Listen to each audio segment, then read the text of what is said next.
Our deer season's coming to a close, and unfortunately we were unable to put a buck on the ground while we were down in Quemado.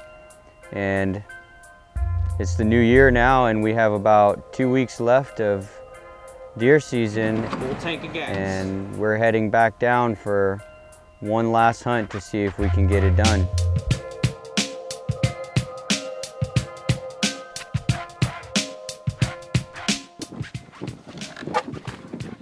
Back in Quemado again. I'm really excited to be here. We got here about 2 o'clock in the afternoon, and the days are starting to get a little bit longer now, so we have a little bit extra time to hunt. So we're gonna see how this evening goes. We're really excited to be back here again in Maverick County, so we're gonna hit it hard and try to get that big buck down. Well, we arrived back down at the lease for our last trip of the season. So our strategy was to stick hunting at the fence line like we did the previous time. It seemed like nothing but disturbances, and before you know it, we had a big boar across the fence. So I decided to shoot that boar, and after I did that, the whole area was completely disturbed, and we had to think of a new spot to set up and hopefully get it done on the very last day of deer season in South Texas.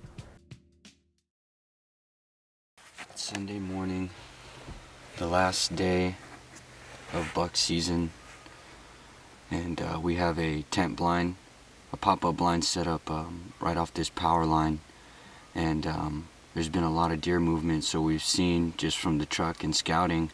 So we're gonna sneak in there for our last day of buck season. So we're hoping to get it down and get it done.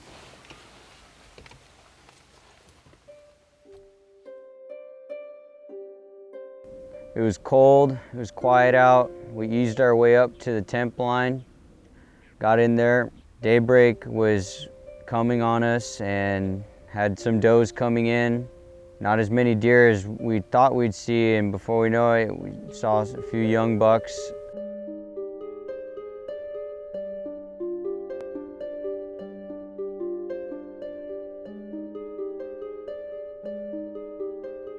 Held out for the first 45 minutes or so.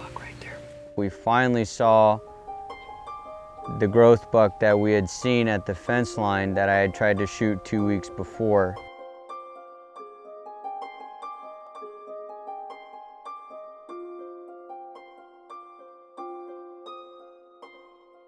That deer just wouldn't make up his mind.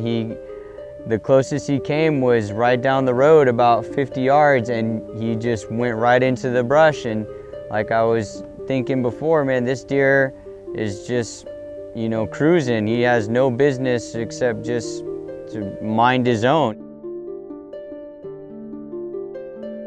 After a while, I could tell that this deer had some curiosity.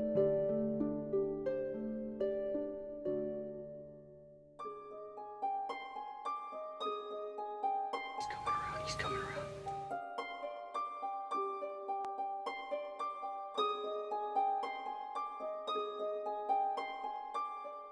It was nerve-wracking for me. I just was, you know, the pressure, it was on the last day of deer season, last hunt of the whole year for us, and we had an opportunity to shoot this deer 3 weeks ago, and I'm starting to kick myself in the head because he's 50, 60 yards away, and he's just not wanting to close that distance.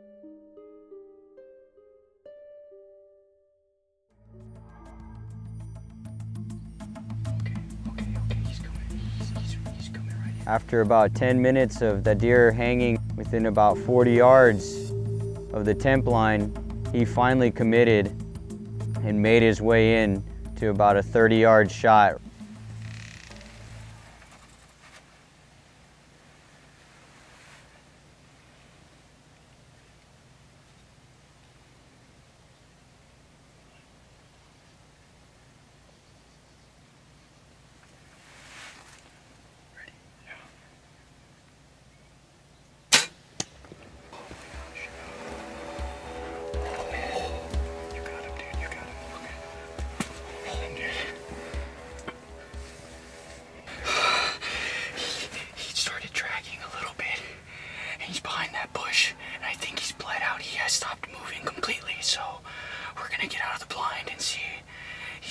right behind that bush, man. I dropped him. I was aiming with my 30 pin right in the center, real low of the heart, almost on its belly line, and man, I shot and it jumped my string a little bit, and man, I hit it right behind the shoulder in the spine, and it just dropped, and it was bleeding, and it drug itself behind the bush right there, and we saw it kicking, and there's no more movement now, and I'm pretty sure I hit that aorta, so it bled out good, and we're gonna get out of the blind and just sneak up there and check the things out, but he's dead. I'm pretty sure he's right behind that bush. Oh man. Yeah, it was right behind that bush right there. There's the arrow right there. And there's the buck right there, folks. 30 yards away. I mean, I smoked him. Look at this. Oh yeah. Yeah, he's done. Oh yeah, look at this deer. Oh man, look at this deer. Oh man. Well, it's been 3 hard weeks of hunting, and we finally did it. We shot a real nice 8-pointer, got him down, spined him right on the spot right there, dropped him, bled out, and it was a good clean death. And man, we have been hunting really hard these last 3 weeks, and it's the last day of South Texas buck hunting for whitetail, and we did it. We put the big buck down, and we are completely excited. We're ready for next year as well, so there's gonna be a lot more of this coming. Big, mature South Texas whitetails.